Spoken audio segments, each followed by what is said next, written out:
Bueno, estamos aquí en esta tarde para hacer una pequeña entrevista a Miguel Ángel Castro Merino a propósito de uno de sus últimos libros publicados. ¿Quién es filósofo?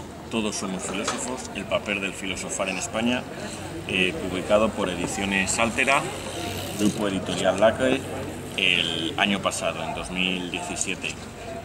Es un libro que, aparte de por el contenido, por los estudios, es un libro denso, que hay que estudiar. Tiene también, va precedido cada capítulo de una serie de citas muy interesantes, muy bien seleccionadas, muy atinadas.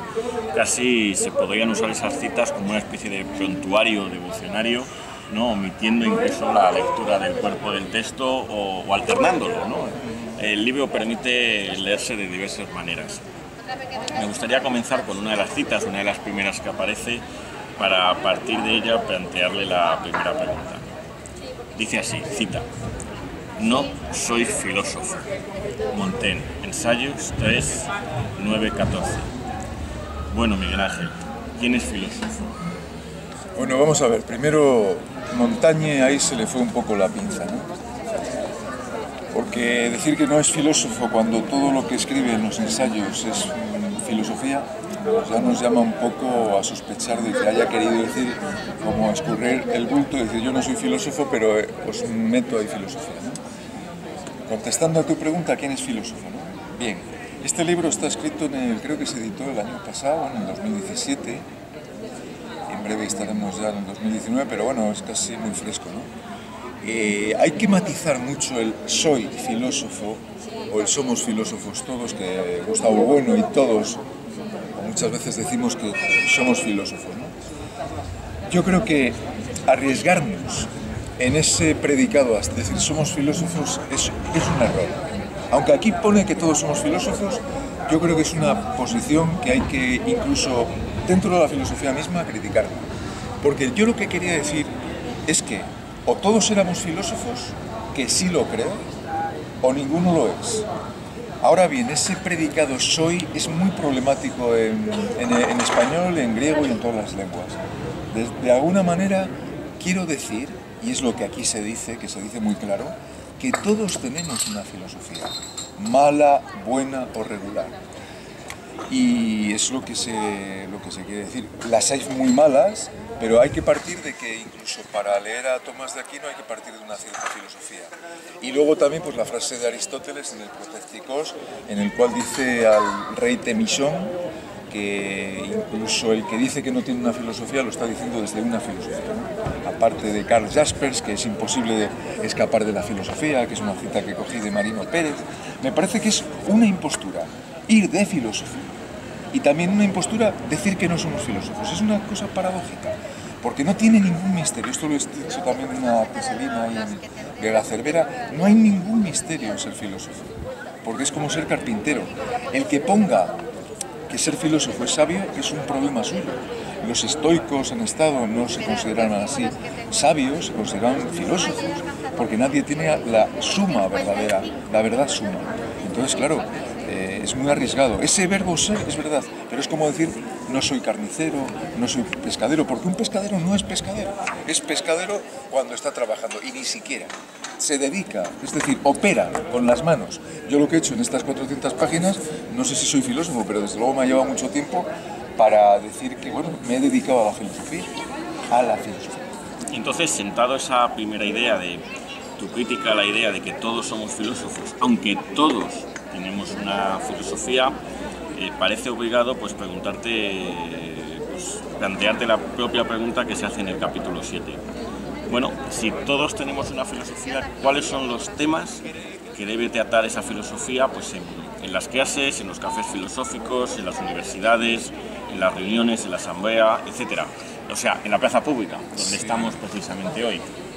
Bueno, pues me viene un ejemplo, ¿no? Cuando los profesores de lengua o de historia o de matemáticas impartían clase en las aulas donde estábamos, pues parecía que explicaba el de historia, el de lengua, el de religión, y sin embargo había ideología, vamos, espontánea de los propios maestros a raudales. Quiero decir que es imposible hacer una diferencia entre una filosofía espontánea, porque muchas veces en la misma acto de educar estamos segregando filosofía. Ahora bien, ¿qué temas? Bueno, todos los temas que hay sí, creo yo que hay que meter el matiz siguiente, y es que en función de nuestro cuerpo y lo que haya sido registrado, de nuestra historia de aprendizaje, como diría un conductista, tendría uno la posibilidad o la imposibilidad, si es una vida pobrísima, paupérrima, de no poder decir nada. Porque ¿qué puede decir un profesor, como nos han dado algunos, que no sabían más que, bueno, pues 4 autores, y cuando haces un estudio pues de lo que pasó, es decir, cuando haces un regresum, dices, ¿y a mí qué me contó esta persona? No te contó nada más que doxografía.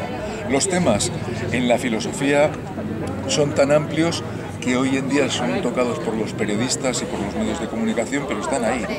Son todos los que Platón propuso y todos los que a partir de Platón pues se van sacando en la propia realidad, en flujo, en devenir constante. Si aceptamos que la filosofía es, por decirlo con la fórmula de Gustavo Bueno y su escuela, es geometría de las ideas, ¿de qué ideas se ocuparía la filosofía? ¿Puedes poner algunos ejemplos? Desde luego que Gustavo Bueno se caracterizó porque si hubiera tenido más vida hubiera tocado muchas más, desde luego destruir muchas ideas que pasan como verdaderas geometrías y luego cuando las deconstruyes, las estudias, las analizas, quedan hechas polvo. Por ejemplo, la cultura de idea pasa a ser un mito, es decir, a ser muy difícil ya mantener la idea o de la derecha política o de la izquierda o de Dios, ¿no? Todas las ideas nos merecen un respeto en el sentido latino de respetar y mirarlas dos o múltiples veces, porque evidentemente el jaleo que nos traemos con el problema de la división entre conceptos propios de las disciplinas y científicas o el de la filosofía, que son, claro, son ideas mucho más amplias, son contenidos mucho más amplios, ahí hay un problema enorme que ya Kant y Hegel intentaron en la medida de sus posibilidades construir. Desde luego la idea de la guerra, de la idea de la paz, la idea del amor, la idea de la felicidad, que se puede triturar en cualquier momento. Porque claro, cuando la gente habla de ser feliz y todas estas cosas, es que no sabemos por dónde estamos. Pero bueno, tenemos libros donde en el mito de la felicidad podemos ir reconstruir bastante ideas. Y luego la idea de España, ¿no? ¿Cómo se puede decir que uno no tiene una idea de España si incluso el que va contra España la tiene ya? O sea, para defenestrarte, ¿no? Te pregunto más. Entonces, queda claro que el filósofo se ocupa de ideas y que hay muchas ideas. ¿Puede el filósofo abarcarlas todas? Es decir, como dices en el capítulo 15, ¿existe un filósofo que es capaz de comprender la omnitudo rerum?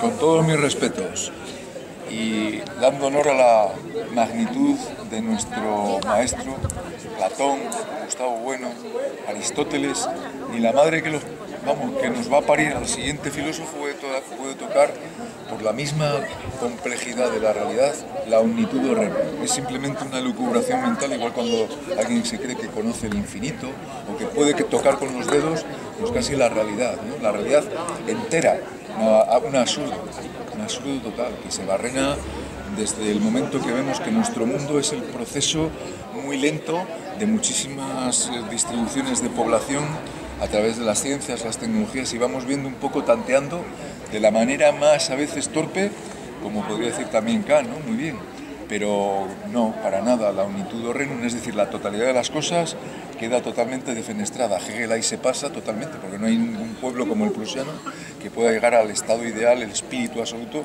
eso hay que barrenarlo. Eso es prueba de que estuvo en el seminario y no terminó de quitarse las alitas, ni los arcángeles ni los serafines.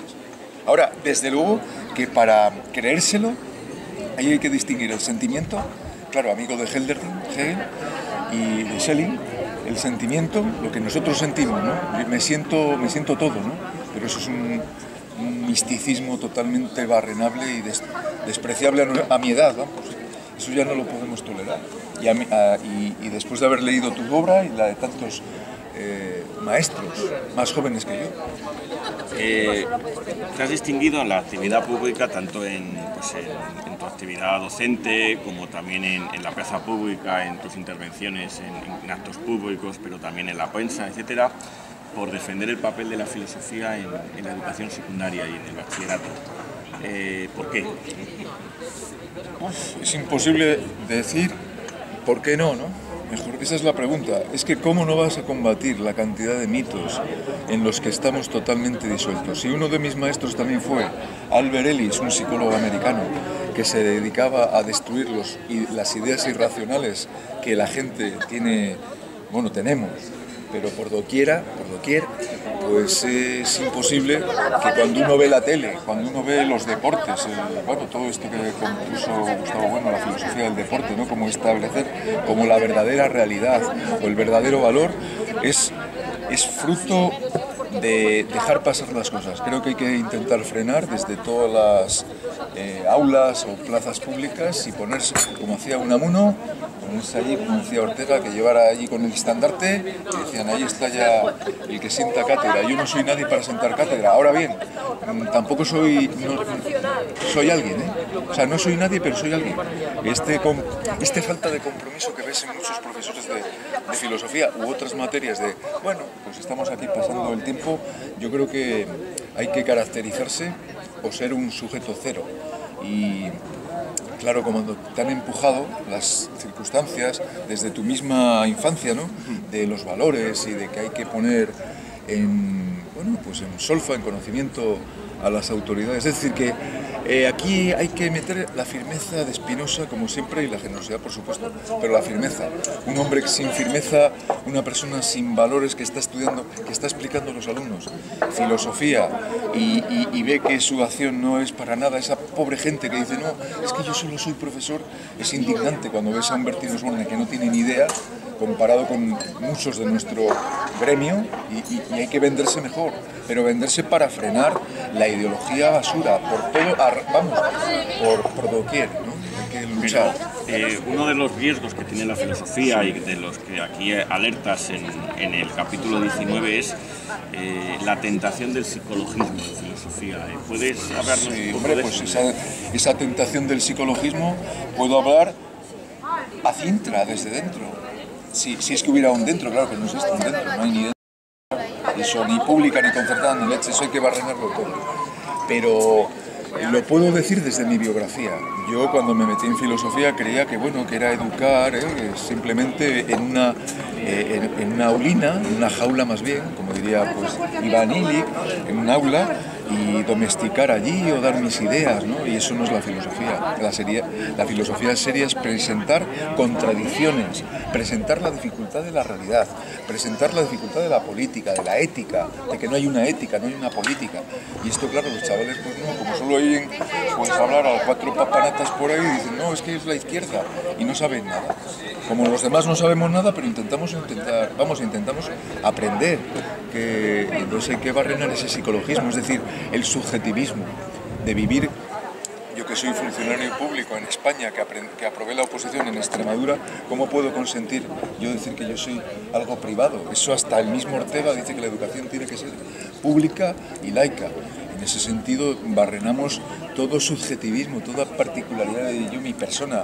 Eso es muy importante para mí. Yo en mi casa vivo como yo quiero, con la casa que estoy pagando. Pero ahí, somos públicos y ha sabido muy bien el Estado a lo mejor represor, no enseñar a los alumnos a que son, claro, ese mundo privado, el mundo del alma, nos retrotrae al mundo del alma, el yo, el baúl, el arcana, los arcanos, el secreto, el Santa Santorum, mi alma, pero es que mi alma, si no está conviviendo, como dice Heidegger y como dice sobre todo José Ortega, coexistencia, es una vida pues, de gallina, de piedra, como la piedra de ahí San Isidoro, que está ahí en la clave sujetándolo, pero no sabe por qué. Para ir concluyendo la entrevista me gustaría tocar uno de los últimos temas que se toca en el libro, ¿no? Una de las ideas filosóficas que la filosofía tiene que abordar, y es la idea de vida, ¿no? ¿En qué sentido es necesario para vivir filosofar? Bueno, pues ahí hay que remitirse a muchas cosas. Primero decir que cuando hablamos de la vida, antes de sacar el manual de biología o de bioquímica, hay que ir a la división entre conceptos e ideas. La vida es un concepto, una idea muy amplia que no cabe ir ahí con las tenacitas o las probetas, los matrices de los bioquímicos o de los biólogos, ni de la física ni de la química. Es Schrödinger, desde ese punto de vista, que es la vida, es el libro que tú lo empiezas a leer y dices, mira, aquí hay, pero eso es química. Y claro que la vida tiene química, pero no tiene nada que ver con la vida del cine, la vida de Hollywood, la vida de España, los problemas de Cataluña, del País Vasco, de Castilla y León, de Madrid, todos los problemas educativos, políticos. Entonces, cuando alguien no pone prudencia al tema de la vida, está cayendo en una total necedad.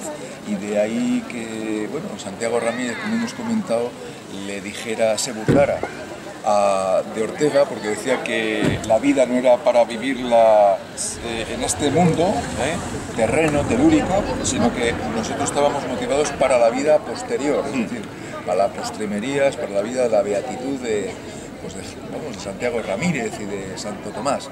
Negamos eso, la vida hay que vivirla para la vida, pero también es cierto que, claro, no cualquier vida, ¿no? Y entonces ahí se meten muchísimas cuestiones que yo ahora, afortunadamente, me siento incapaz de solucionar, porque además no vamos a estar todo el día hablando de esto en este momento, pero la idea de la vida es preciosa para destruirla y para destruir la cantidad de engendros que van con bata y que van a dar una conferencia que es la vida y ponen ahí la tiza y no saben de la vida nada más que lo que saben. Y científicos no saben nada, en tanto que científicos. Ahora, en tanto que tiene una filosofía, los habrá que saben mucho y los habrá que no saben apenas nada. Pues para concluir me gustaría leer una cita del final del libro que precisamente aborda eso, la conexión de filosofía y vida. Dice así: en lo que concierne a los que suspiramos en este valle de lágrimas y sonrisas, de amor y de tantas cosas, no nos queda otra. Se impone vivir o, no se preocupe nadie, suicidarse. Poco importa lo que importa poco. Jamás la vida promete nada.